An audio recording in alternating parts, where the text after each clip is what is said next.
ગુજરાત સરકારના વર્ષ 2026ના બજેટની ચર્ચામાં આપનું સ્વાગત છે. દર વર્ષે બજેટ આવે, મોટા મોટા આંકડાઓ આવે અને આપણામાંથી મોટા ભાગના લોકો માટે એ માત્ર અખબારની હેડલાઇન બનીને રહી જાય છે. પણ આજે આપણે એ આંકડાઓની પાછળની દૃષ્ટિ સમજવાનો પ્રયત્ન કરીશું. આપણી પાસેના સ્ત્રોતોના આધારે આપણે એ જાણીશું કે શું આ બજેટ માત્ર એક વર્ષનો હિસાબ કિતાબ છે કે પછી વિકસિત ગુજરાત 2047 માટે કોઈ નક્કર પાયો નાખી રહ્યું છે? બિલકુલ સાચી વાત. આ દૃષ્ટિકોણથી જોવું ખૂબ જ જરૂરી છે. સ્ત્રોતો પણ એ જ દર્શાવે છે કે આ બજેટને જ્ઞાન નામના 4 સ્તંભો પર આધારિત કરાયું છે. GNY એટલે કે ગરીબ, યુવા, અન્નદાતા અને નારી શક્તિ. બરાબર. આ 4ના સશક્તિકરણને કેન્દ્રમાં રાખીને જ વિકસિત ગુજરાત એટ 2047 સુધી પહોંચવાનો એક રોડમેપ તૈયાર કરાયો છે. તો આ મોટા લક્ષ્યોને પહોંચી વળવા માટે રાજ્યની આર્થિક સ્થિતિ કેટલી મજબૂત છે?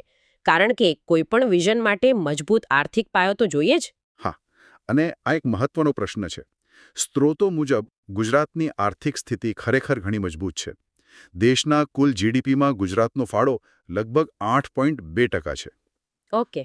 અને એથી પણ રસપ્રદ વાત એ છે કે રાજ્યની જે માથાદીઠ આવક છે એ લગભગ 3,01,000 રૂપિયા છે, જે રાષ્ટ્રીય સરેરાશ કરતાં 60% વધુ છે. આ આર્થિક મજબૂતી જ સરકારને આવી મોટી યોજનાઓ માટે ભંડોળ ફાળવવાની ક્ષમતા આપે છે. ચાલો, તો પછી આ જ્ઞાનના પહેલા સ્તંભથી શરૂઆત કરીએ. જી એટલે કે ગરીબ કલ્યાણ. સૌથી પહેલી જરૂરિયાત તો ઘરની હોય છે. એ દિશામાં બજેટ શું કહે છે? હા, અને સરકારે આ મૂળભૂત જરૂરિયાત પર ખાસ ધ્યાન આપ્યું છે.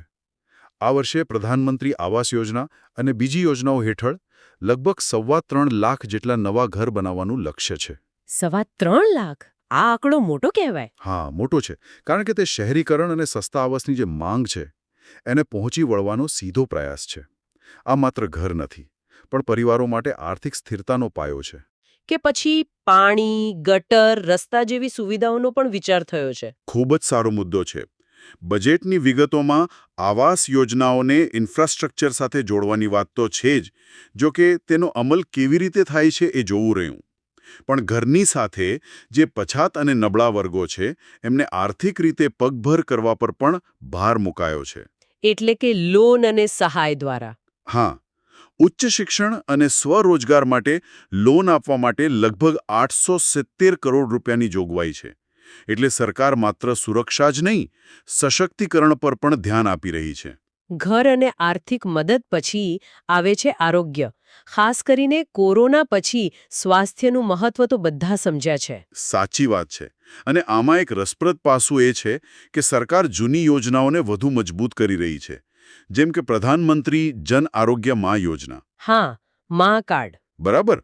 એના હેઠળ લગભગ 3.25 કરોડ લોકોને આવરી લેવાયા છે અને એના માટે લગભગ 3500 કરોડ રૂપિયા ફાળવાયા છે, જેથી વધુ લોકોને કેશલેસ સારવાર મળે. પણ શું આ સુવિધાઓ મોટા શહેરો પૂરતી જ છે કે તેનો વ્યાપ નાના શહેરો સુધી પહોંચી રહ્યો છે? અહીંયા જ એક મહત્વનું પરિવર્તન દેખાય છે.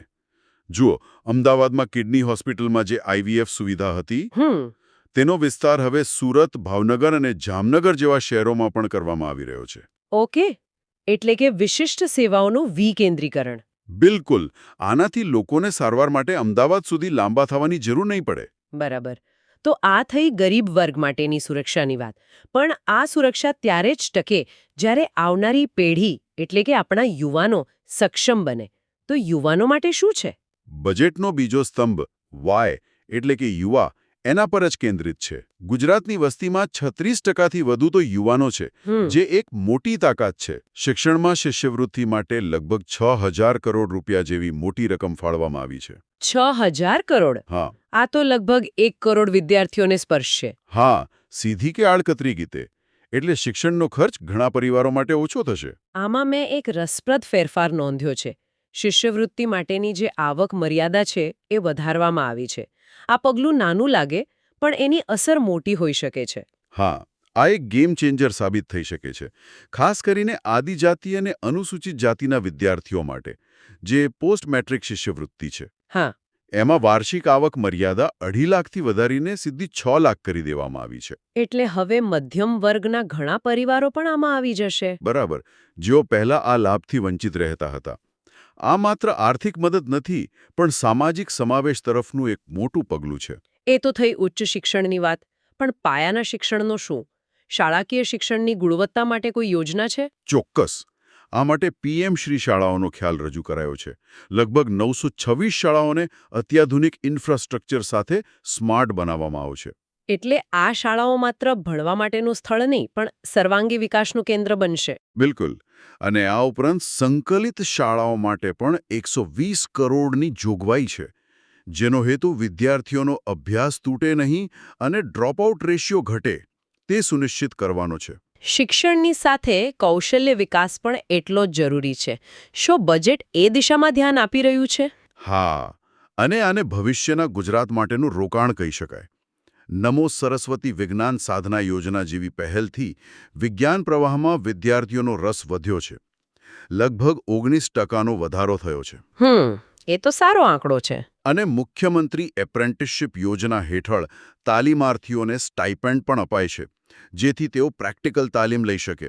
આ બધી યોજનાઓનો હેતુ એ જ છે કે યુવાનો માત્ર ડિગ્રી જ નહીં, પણ રોજગાર માટેનું કૌશલ્ય પણ મેળવે. તો યુવાનોને શિક્ષિત અને કુશળ બનાવાઈ રહ્યા છે, પણ રોજગારીની તકો ક્યાંથી આવશે? આ આપણને જ્ઞાનના ત્રીજા સ્તંભ એટલે કે અન્નદાતા અને રાજ્યના ઔદ્યોગિક વિકાસ તરફ લઈ જાય છે. પહેલા ખેડૂતોની વાત કરીએ. એમના માટે શું છે? આધુનિકીકરણ એટલે શું? માત્ર ટ્રેક્ટર અને નવા સાધનો? ના, એનાથી ઘણું વધારે છે. કૃષિ યાંત્રિકીકરણ માટે 1500 કરોડથી વધુની જોગવાઈ છે. ઓકે. આનાથી ખેડૂતોને આધુનિક સાધનો ખરીદવામાં મદદ મળશે. ખર્ચ ઘટશે, ઉત્પાદકતા વધશે, પણ જે બાબત ધ્યાન દોરે છે તે એગ્રો પ્રોસેસિંગ પરનો ભાર છે. 6 નવા સેન્ટર ઓફ એક્સેલન્સ ઊભા કરાશે. એટલે કે ખેત પેદાશોનું મૂલ્યવર્ધન, જેમ કે ટમેટામાંથી સોસ બનાવો. બરાબર. ખેડૂત માત્ર ટમેટા ન વેચે, પણ એની પ્રોસેસિંગ ઇન્ડસ્ટ્રી સાથે જોડાય. આ તો ખેતીની વાત થઈ, પણ ગ્રામીણ અર્થતંત્રમાં પશુપાલન અને મત્સ્ય ઉદ્યોગનું પણ મોટું યોગદાન છે. એમના માટે કંઈ છે? હા, અહીં એક સંકલિત અભિગમ દેખાય છે. ગૌમાતા પોષણ યોજના માટે 500 કરોડની જોગવાઈ છે, જ્યારે મત્સ્ય ઉદ્યોગ માટે 1340 કરોડ જેવી મોટી રકમ છે. ઓહો! જેનો ઉપયોગ બંદરોના આધુનિકીકરણ, કોલ્ડ સ્ટોરેજ અને નિકાસ સુવિધાઓ વધારવા માટે થશે.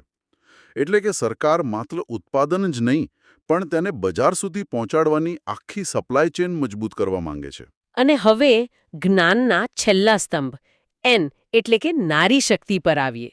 મહિલા સશક્તિકરણની વાતો તો ઘણી થાય છે, પણ બજેટમાં નક્કર શું છે? જુઓ, આ બજેટમાં મહિલા સશક્તિકરણને આર્થિક સ્વતંત્રતા સાથે જોડવાનો સ્પષ્ટ પ્રયાસ છે. લખપતિ દીદી અભિયાન પર ખાસ ભાર છે. આ યોજના વિશે થોડું જણાવશો.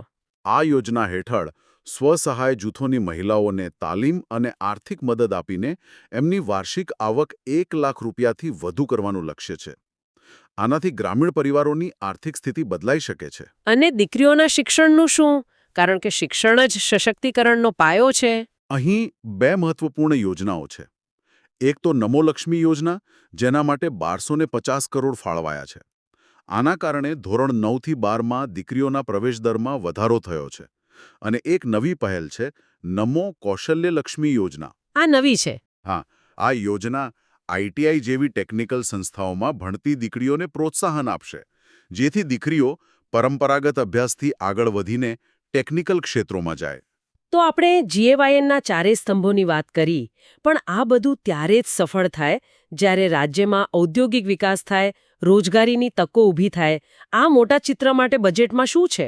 આ માટે સરકારે એક લાંબા ગાળાની દ્રષ્ટિ રાખી છે. વિકસિત ગુજરાત ફંડમાં 10,000 કરોડ રૂપિયાની જોગવાઈ છે. પણ સૌથી મહત્વની વાત છે એમએસએમઈ, એટલે કે નાના અને મધ્યમ ઉદ્યોગો પર ધ્યાન. જે અર્થવ્યવસ્થાની કરોડરજ્જુ છે. બરાબર. અને સૌથી વધુ રોજગારી આપે છે. એમને મદદ કરવા આત્મનિર્ભર ગુજરાત સ્કીમ હેઠળ લગભગ 1800 કરોડ રૂપિયા ફાળવાયા છે. આપણે જીઆઈડીસી વિશે તો જાણીએ જ છીએ, પણ બજેટમાં સ્માર્ટ જીઆઈડીસીનો ઉલ્લેખ છે. આ શું છે?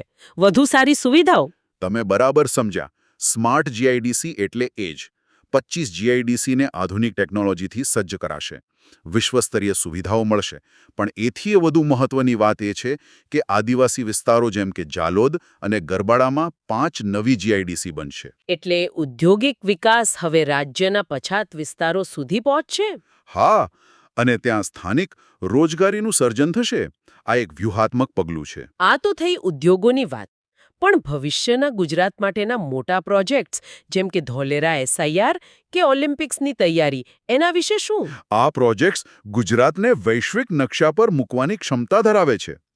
ધોલેરા એસઆઈઆર માટે 600 કરોડથી વધુની જોગવાઈ છે અને અમદાવાદને ઓલિમ્પિક્સ રેડી સિટી બનાવવા આંતરરાષ્ટ્રીય સ્પોર્ટ્સ કોમ્પ્લેક્સ માટે લગભગ 1300 કરોડ ફાળવાયા છે. આ બધા પ્રોજેક્ટ્સ માત્ર બાંધકામ નથી, પણ ભવિષ્ય માટેના રોકાણ છે. અને છેલ્લે પ્રવાસન. આ એક એવું ક્ષેત્ર છે જે ઓછા રોકાણમાં વધુ રોજગારી આપી શકે છે. એના માટે કોઈ નવી દિશા છે? ચોક્કસ. વર્ષ 2026ને ગુજરાત પ્રવાસન વર્ષ તરીકે ઉજવવાની જાહેરાત એક મિશન છે. સોમનાથ અને અંબાજી જેવા યાત્રાધામોને વૈશ્વિક સ્તરે વિકસાવવા 447 કરોડની જોગવાઈ છે. સ્ટેચ્યુ ઓફ યુનિટી વિસ્તારમાં પણ સુવિધાઓ વધારવામાં આવી રહી છે. હા, આનું હેતુ ગુજરાતને માત્ર ઔદ્યોગિક જ નહીં પણ એક મુખ્ય પ્રવાસન સ્થળ તરીકે સ્થાપિત કરવાનો છે. તો આ હતી ગુજરાત બજેટ 2026ની મુખ્ય જોગવાઈઓની આપણી ઊંડાણપૂર્વકની ચર્ચા. એવું લાગે છે કે બજેટમાં 4 સ્તંભોની સાથે ભવિષ્યના વિકસિત ગુજરાત માટે એક મજબૂત રૂપરેખા તૈયાર કરવાનો પ્રયાસ થયો છે. હા, આ બજેટમાં આર્થિક વિકાસ અને સામાજિક કલ્યાણ વચ્ચે સંતુલન જાળવવાનો પ્રયાસ સ્પષ્ટ દેખાય છે. યોજનાઓ મહત્વાકાંક્ષી છે. હવે ખરી કસોટી તેના અમલીકરણની છે.